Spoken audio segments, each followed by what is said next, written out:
আজি আমি ঐতিহাসিক জোনবিল মেলা বাকৰিত ঐতিহাসিক তিৱা ৰাজদৰবাৰ অৰ্থাৎ অসমৰ তিৱা ৰজাসকল আৰু আমাৰ পাহাৰৰ নৰদলৈসকল আৰু ইয়াতে জোনবিল মেলা সমিতিৰ আহ্বানত আজি আমি ইয়াত আগন্তুক যি লোকগণনা হ'ব সেই লোকগণনাত তিৱাসকলৰ কি তথ্য সন্নিৱিষ্ট কৰিব লাগিব সেই সম্পৰ্কে আজি আমি বিতংভাৱে আলোচনা কৰিলোঁ।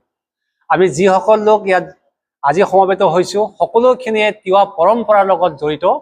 সেয়েহে আমি তিৱা পৰম্পৰা কেনেধৰণে আমাৰ এই লোকগণনাত আমি সন্নিৱিষ্ট কৰিব পাৰোঁ সেই সম্পৰ্কে বিতং আলোচনা হৈ আমাৰ এটা সিদ্ধান্তত উপনীত হ'লোঁ যে জাতি হিচাপে আমি লোকগণনাত আমি সন্নিৱিষ্ট কৰিম Tiwa within bracket Lalung, Lalung within bracket Tiwa, আৰু মানে কি কয় ভাষাটোকো আমি লালুং উইদিন ব্ৰেকেট তিৱা হিচাপে সন্নিৱিষ্ট কৰিম আৰু ধৰ্মটো আমি পিনুং হিচাপে সন্নিৱিষ্ট কৰিম।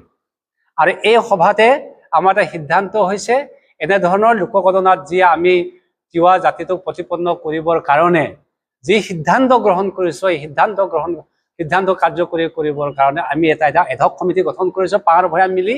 এটি হৈছে ত্ৰয় তিৱা পিনু আকুৰাই চমত, ত্ৰয় তিৱা পিনু আকুৰাই চমত এটা এডহক সমিতি গঠন কৰিছোঁ। এই সমিতিয়ে এই বাকীখিনি কাম আগবঢ়াই লৈ যাব।